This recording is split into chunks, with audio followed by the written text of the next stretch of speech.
जनाब रियाज हुसैन पीरजादा साहब। शुक्रिया जनाब स्पीकर। मैं क्योंकि क्वेश्चन आवर में आपने पॉइंट ऑफ ऑर्डर ले लिया तो मैं इसलिए मुहर्रम के हवाले से बात करना चाहता हूं। सर, मेरे पास सर शिया काउंसिल के मेंबरान मिलने आए थे और उन्होंने मुझे एक लिस्ट पेश की जो पिछली हुकूमत के दौरान केसेस दर्ज हुए मजालिस के हवाले से और शिया अकीदे के हिसाब से जो हमारे जलसे और नवासे रसूल की आज़ादारी में जो कैसा इंसाफ है जनाब स्पीकर के आर्टिकल 20 आपका कहता है कि इस मुल्क में जो भी आपका मजहब है आपका उसका एहतराम किया जाएगा, और आर्टिकल 25 जो है उसमें इक्वलिटी है बिफोर लॉ। आप टीटीपी के साथ तो मज़ाकरात कर रहे हैं, जो घरों को उजाड़ते हैं, जिन्होंने फिरका वारियत की, जिन्होंने बड़े बड़े लीडर्स को शहीद किया, और स्केड्यूल 4 जो है वो आपने गरीब आज़ादारों के लिए जो बदमाशों के लिए लॉ कानून बनता है उसमें आप उनको चालान कर देते हैं।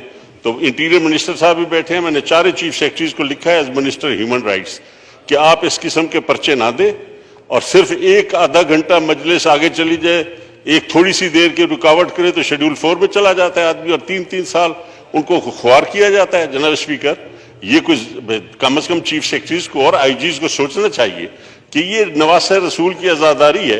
कभी आज तक कोई एक मिसाल बताएं कि आज़ादारी के जुलूस में किसी ने कोई दुकान लूटी हो, किसी के घर पे हमला किया हो, किसी आज़ादारी जुलूस ने जाके किसी के घर पे धावा बोला हो, उन्हीं पे बम चलते हैं और आपने उसको बदनाम करने के लिए पूरे शहर को कॉर्डन ऑफ कर देते हैं क्योंकि आज़ादारों का जुलूस जाना है ताकि आप 15-15 किलोमीटर चक्कर लगाएं और कहें लोग कि ये शिया लोग क्या कर रहे हैं जी, इन्होंने तो शहर ही बंद कर दिए। हमने कभी दरखास्त नहीं दी कि हमारी जिंदगी बचाओ, हम पैदा ही शहादत के लिए हुए हैं आले रसूल के नाम पे। आप ये एहसान मत करें कि शिया मजालिस को आप अपनी पुलिस के जरिए बचाएं। आप जो करता है हमला, जब आपकी नीयत होती है तो हमला होता है। आपके अपने इदारों ने ये बनाए थे ये सारे असूल, गैर मुल्की एजेंडा मजहब का और गैर मुल्की एजेंडा सियासत का, जो सियासतदानों के साथ हो रहा है, जो हमारी मजहबी लोगों के साथ हो रहा है। ये जब जीम और जीम का जो आपस में जब है रिश्ता नाता, इसकी वजह से हमारे सांसें बंद हो गई हैं। सोशल मीडिया ने हमारी आज़ादी ख़त्म कर दी है, टीवी ने आज़ादी ख़त्म कर दी है। जनाबे वाला कानून, जब भी एक नया कानून बनता है एक नई ब्लैकमेलिंग, एक नया रिश्वत का दरवाज़ा खुलता है और कानून बनाई जा रहे हो और लोगों को अजाब में मुब्तला कर दिया है। जनाबे वाला, ये मजहबी आज़ादी और ये इंसानी हकूक़, जब इंसान पैदा होता है तो अपने इंसानी हकूक़ के साथ ही वो पैदा होता है, उसको कोई नहीं बता। ये असूल कुरान ने और हमारे नबी अकरम सल्लल्लाहु अलैहि वसल्लम ने और इस्लाम ने आपको दे दिए हैं। ये असूल, कोई कानून ऐसा नहीं है कि आप अगर नबी अकरम सल्लल्लाहु अलैहि वसल्लम के वक्त में ईसाई और मुसलमान और सब मदीने में अगर रह रहे थे तो वो उस पाक ज़ात की मेहरबानी से और उनकी रहमत के साए में रह रहे थे। तो इस मुल्क में ये अजाब ना बनाया जाए कि आज़ादारी के लिए अब हमारे लिए, मैं खुद लाइसेंस होल्डर हूँ, मेरे वालिद लाइसेंस होल्डर थे, मेरे घरों में हमें घुस के मारा गया, किसने मारा? और हमारी सराइकी इलाकों में तो हमारे मेहमान खानों के दरवाजे नहीं होते और घर का जो तहफ़्फ़ुज़ है वो बुनियाद है अपने घर की चार दीवारी आपको हज़रत नबी अकरम सल्लल्लाहु अलैहि वसल्लम ने खुद अता फरमाई है। कहीं बलोच, सिंधी, पठान, हम रिवायतों वाले लोग हैं, हम जुड़े हुए लोग हैं। कभी ऐसा वाक़या नहीं होता कि कोई बलोच किसी बलोच के घर पे हमला करके मारे, पठान के घर पे हमला करे। अगर लड़ते हैं अदालतों में लड़ते हैं, सड़कों पे लड़ते हैं, लेकिन ये कैसा निज़ाम है पाकिस्तान का कि घरों के अंदर और सराइकी इलाकों के मेहमान खानों में घुस के मारा जाए और फिर अदालतों में। मेरे वालिद का मर्डर हुआ, मैं एक दिन के लिए न थाने पे गया न मैं अदालतों में गया। मुझे यकीन था कि ना मुझे वहां से इंसाफ मिलेगा और ना यहाँ से मिलेगा।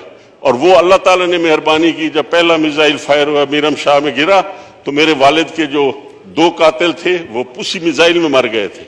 मैंने अल्लाह पे छोड़ा, लेकिन ना मुझे अदल मिला ना इंसाफ। और पाकिस्तान कैसा मुल्क है जहाँ सच्चाई और इंसाफ और अदल का नाम नहीं रहा, जहाँ तीन जो है, तीन का तो जनाब वाला, तीन का तो ऐसी है हिंद से इल्मुल आदाद में कि ये क्या होता है तीन के खिलाफ हर जगह। तो जहां इंसाफ और अदल सिर्फ لوگوں کے لیے ہو اور ایک خاص طبقے کے لیے ہو اور نہ مذہبی آزادی ہو، اور پھر ہمیں کہا جاتا ہے کہ ہم ملک دشمن ہیں، اور کہیں ہمارا ووٹ چرا لیا جاتا ہے، کہیں ہمیں عدالت میں گھسیٹا جاتا ہے، اور ایک دن میں بیل ہو گئی میرے باپ کے قاتلوں کی. تو یہ تو میرے ساتھ ہوا. میں سٹنگ ایم این اے تھا اس وقت جناب اسپیکر، جب میرے فادر کا مرڈر ہوا ہے 95 میں 15 نومبر کو. میں سٹنگ ممبر تھا اس ہاؤس کا، لیکن مجھے انصاف نہیں ملا. اور آج آپ دیکھیں عدالتیں کھل جاتی ہیں انصاف دینے کے لیے. جناب اسپیکر، یہ ہمیں اب سوچنا پڑے گا، اور سیاستدانوں کو، پورے ملک کے سیاستدانوں کو اب وقت آ گیا ہے کہ ہر چیز جو ہے قانون اور دائرے میں آنی چاہیے. جس طرح ججز کیا قانون ہے کہ ان کی سینیورٹی اکارڈنگ ٹو کانسٹیٹیوشن ہے، اسی طرح اب آرمی میں بھی یہ قانون لاگو ہونا چاہیے کہ اس کو دائرہ کار میں لائیں اور کانسٹیٹیوشن کے اندر ان کی ترقی ہو، تاکہ یہ ملک ایک عذاب سے بچ جائے کہ جب بھی ان کی کرسی کا مسئلہ آتا ہے تو پورا ملک جو ہے اس وقت سٹینڈ ٹو ہے. جب تک یہ فیصلہ نہیں ہوگا ہم اگلے 2 مہینے عذاب میں رہیں گے. جناب والا، یہ پارلیمنٹ مہربانی کرے، اپنے آپ کو ثابت کرے. سیاستدان چاہے ادھر بیٹھے ہیں یا ادھر بیٹھے ہیں، اپنی پگڑی کو تو سنبھالو. عوام کے ہم نمائندے ہیں. کیا ظلم ہے کہ وہ عوام جو مجھے ووٹ دیتی ہے وہی مجھے کرپٹ کہتی ہے. افسوس ہے یہ.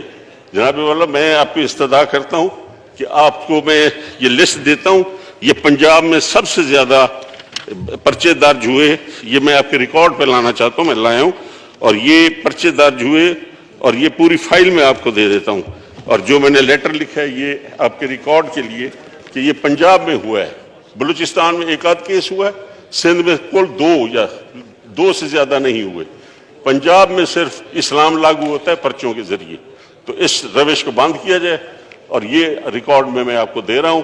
میری استدعا ہے کہ as a minister human rights میں ریکویسٹ کرتا ہوں تمام چیف سیکرٹریز کو اور آئی جیز کو کہ اس قسم کے پرچے نہ دیں، ورنہ مجھے as a minister human right پھر کچھ نہ کچھ کرنا پڑے گا اور وہ پھر اچھا نہیں ہوگا. بڑی مہربانی سر.